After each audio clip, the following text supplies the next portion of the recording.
puzzled when both sides of the family were kept away from the royal wedding, and we started wondering, what's up with this? When you have a wedding and people start drinking champagne at the reception, they start talking.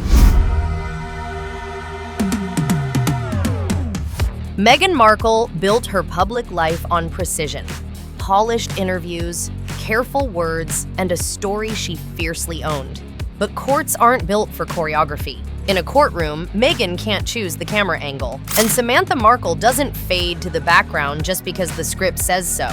That's why a family rift most people only understood through headlines became a legal test with real stakes. What's an opinion? What's a fact? And where does reputation end and defamation begin? The early result went Meghan's way. A federal judge in Florida tossed Samantha's lawsuit with prejudice, ruling that the disputed lines, like the only child framing, fell into the realm of opinion or weren't legally defamatory. On paper, that should have ended it. In practice, it only shifted the battleground.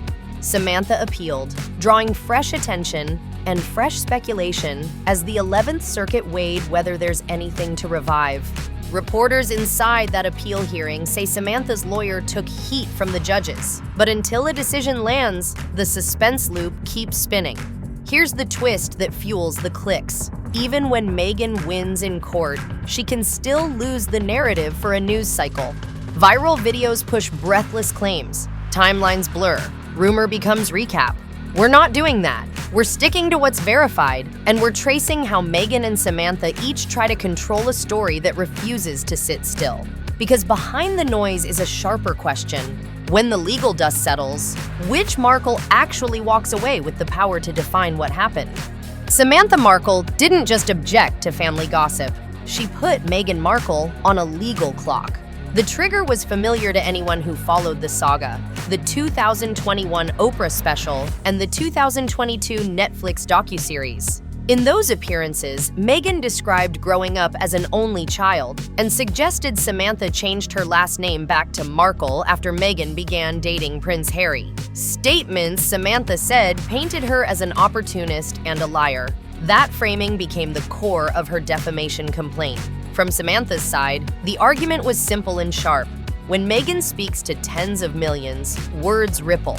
The only child line wasn't just an opinion, Samantha said. It erased a sibling and implied fabrication. Add the name change implication, and you've got a narrative that, in Samantha's view, damaged reputation and livelihood. She sought damages, reporting pegs the figure at $75,000, and the chance to prove that the Duchess's storytelling crossed the legal line. What makes this origin chapter sticky is scale.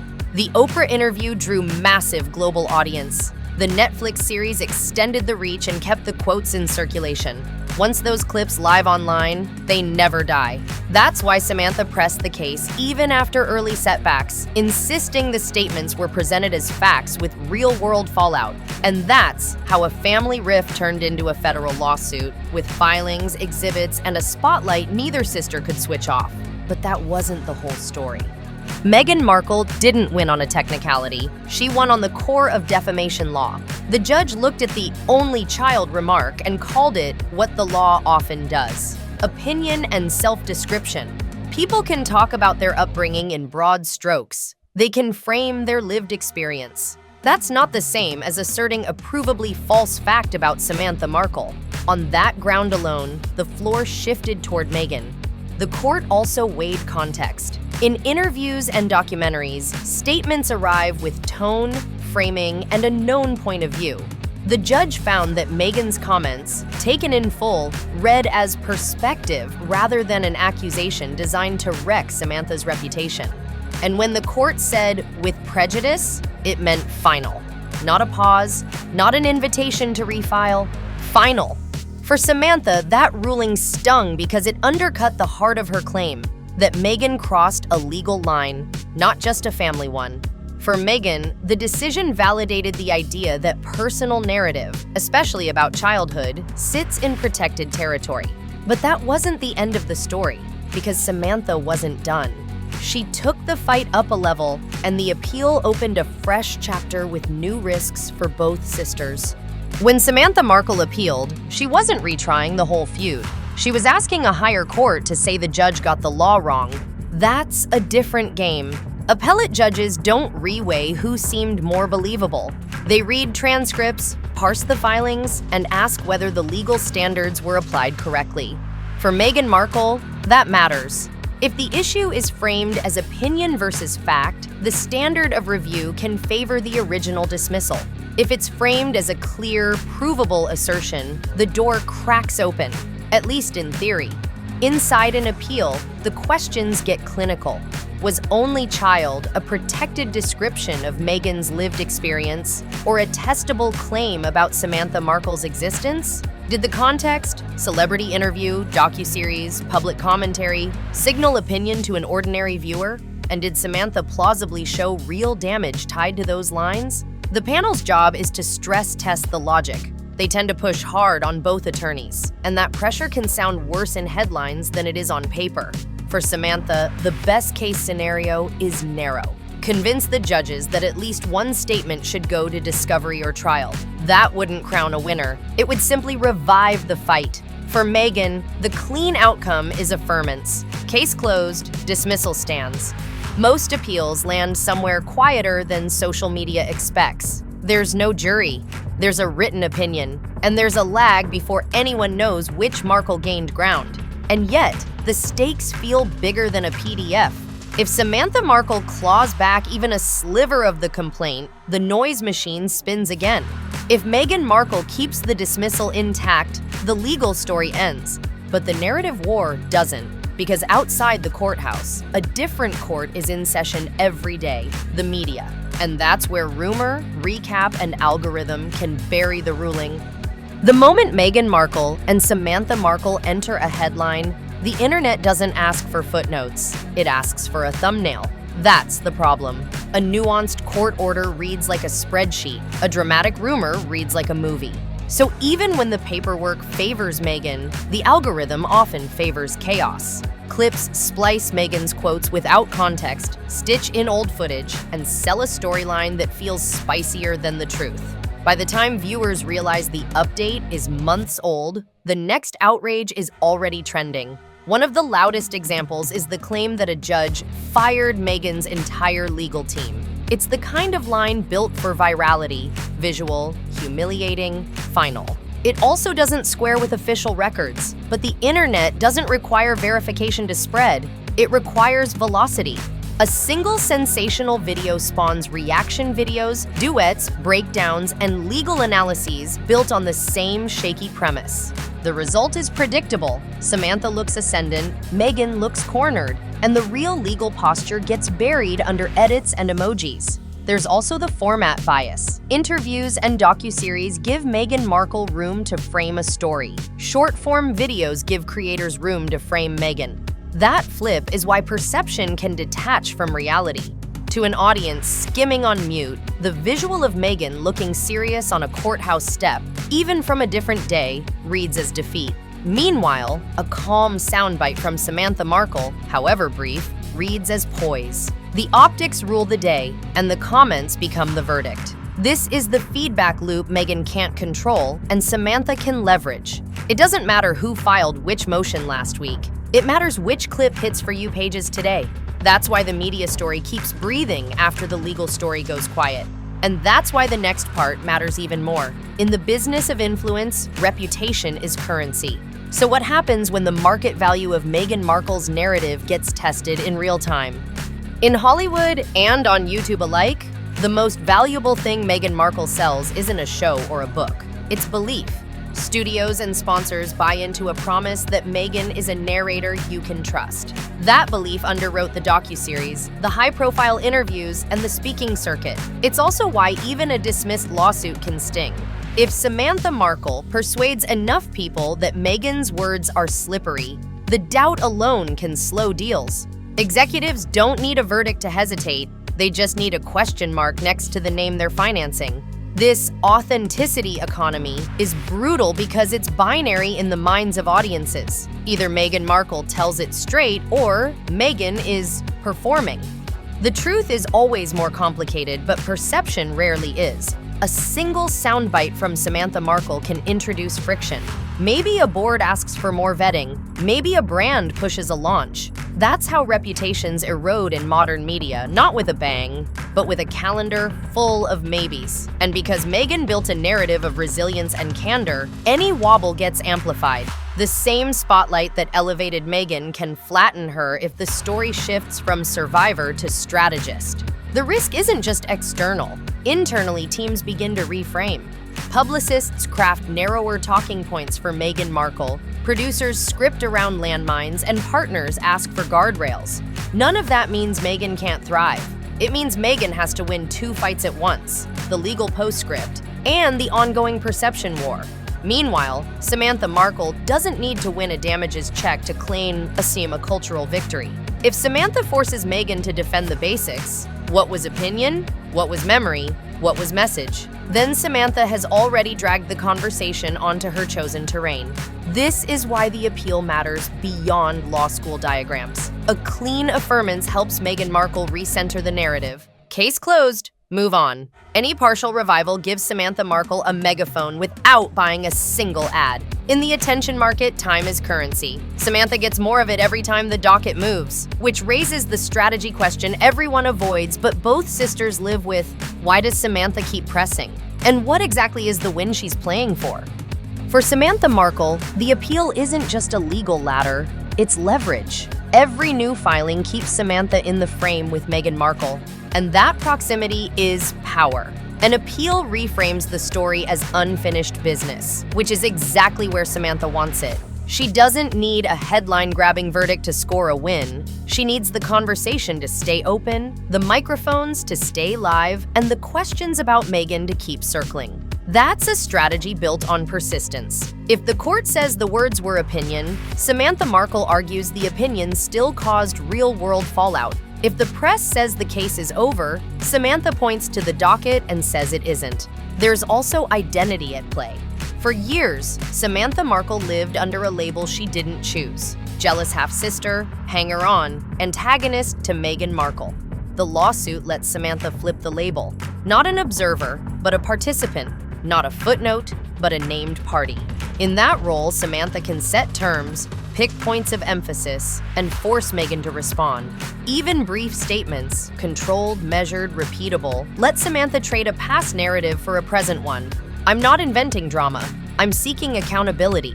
Money matters less than momentum. A damages number may be on paper, but the real collateral is attention. Each hearing dates a new cycle. Each motion gives Samantha Markle another chance to frame Meghan Markle's words as calculated rather than candid. That's why restraint is part of the playbook. When Samantha avoids bluster, stays within legal language, and keeps comments tidy, it sharpens the contrast. Meghan looks embattled, Samantha looks steady. The optics support the ask. And yet, strategy has a ceiling. Appeals are slow, opinions are dry, and audiences move on. Samantha Markle knows she can't ride process forever. She needs a moment that lands, an opinion, a remand, even a line in a ruling that validates her core claim. Until then, the best move is pressure without overreach. Keep Meghan Markle answering, keep the narrative elastic, and keep the door cracked, which is where another quiet player shapes the outcome, not with statements, but with silence. Because when the palace says nothing, the vacuum pulls Meghan and Samantha into the loudest room on the internet. Buckingham Palace is a study in restraint. While Meghan Markle and Samantha Markle trade filings and headlines, the palace maintains the oldest tactic in crisis management: say nothing, let gravity do the work. Silence keeps King Charles, Prince William, and Princess Kate outside the frame, which means the frame narrows to Meghan and Samantha alone. Without a royal counterpoint, every question returns to the sisters, and that concentration of attention quietly benefits the institution that's not speaking. The silence also refracts the story. When Meghan Markle criticizes royal machinery, the absence of a rebuttal makes her claims swim against a void. No fresh comment to spar with, no new quote to clip. Meanwhile, if Samantha Markle lands a sharp line, it sticks longer because there's no palace statement to dislodge it. That vacuum invites the public to fill in the gaps themselves, and speculation often tilts toward the version that feels most dramatic. The monarchy understands this. The loudest sound in a crowded room is sometimes the pause. There's a tactical upside for every royal stakeholder. By staying out, Prince Harry remains the only senior adjacent voice visibly tied to Meghan's narrative, which isolates the friction point and reduces collateral noise around the wider family. If Meghan Markle stumbles, the crown hasn't engaged. If Meghan stabilizes, the crown can later cite consistency, never interfered, never escalated. Either way, the institution preserves optionality, which is power in long stories. And that's the unglamorous truth. Institutions win by waiting. Meghan Markle must generate momentum. Samantha Markle must maintain pressure. The palace must only endure. The longer the stalemate, the more audiences tire, and the more a centuries-old brand benefits from doing exactly what it's built to do: outlast. But endurance isn't the same as closure. The next move won't come from a balcony, it will come from a docket. And that's where the road ahead, appeal outcomes, narrative pivots, and reputational recovery gets decided. For Meghan Markle, the ideal outcome is simple. The appeal is denied, the dismissal stands, and the legal chapter closes. That clears a lane to reset, focus on projects that don't revisit the feud, and lean into work where Meghan controls the frame. Philanthropy with measurable outputs, appearances tied to measurable impact, and content that moves away from memoir-style narration. A reset doesn't erase controversy, but it starves it. If Meghan keeps the spotlight on tangible wins and keeps commentary scarce, the attention engine loses fuel. The audience forgives what it doesn't have to watch on loop. For Samantha Markle, the most useful result isn't a jackpot verdict, it's daylight. If even one claim survives and returns to a lower court, Samantha gets process, discovery, and fresh oxygen. That becomes leverage. Timelines stretch, interviews resurface, and the argument that Meghan blurred lines between memory and message stays alive. If the appeal fails, Samantha still keeps a platform by reframing the fight around principle, public accountability, not payout, and by maintaining disciplined statements that feel measured rather than aggrieved. In that posture, Samantha can keep tapping a sympathetic audience without overplaying the hand. There's also the middle path, a clean legal win for Meghan Markle paired with a lingering narrative drag. That's where execution matters. If Meghan answers every prompt, the story refreshes. If Meghan chooses selective silence and lets third-party validators speak, partners, beneficiaries, collaborators, the tone changes without another interview. Meanwhile, if Samantha Markle avoids theatrics and centers paperwork over performance, she preserves credibility even without a courtroom victory. In a long game, tone is policy. Either way, the next phase looks less like fireworks and more like maintenance. Meghan Markle will need messaging that is shorter, cooler, and harder to distort. Samantha Markle will need patience and precision to keep the door ajar. And somewhere off stage, the institution that never comments continues to wait out both. The headlines will flinch and fade. The documents will outlast them.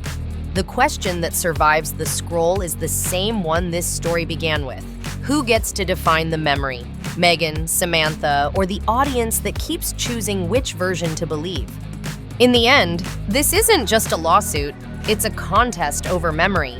Meghan Markle has spent years shaping a personal narrative about survival, independence, and choosing her own terms. Samantha Markle has spent years refusing to be written out of that narrative, insisting there's a twist. When a sister's story becomes a global script, courts can decide whether words are opinion. Audiences decide whether those words feel true. That gap between legality and belief is where Meghan and Samantha keep meeting, again and again. If the appeal dies quietly, Meghan Markle still has work to do. Shift attention from the feud to results, from recollections to receipts. That means letting Meghan's projects speak louder than interviews, and letting third-party outcomes carry the message. If the appeal finds daylight, Samantha Markle gets the process she's betting on. More documents, more time, and another chance to say Meghan's framing crossed lines. Even then, Samantha will need discipline to keep credibility intact, because patience without posture turns into noise. Between them is the institution that never blinks. The palace will not validate Meghan Markle or vindicate Samantha Markle. It will wait. That's the quiet math of legacy.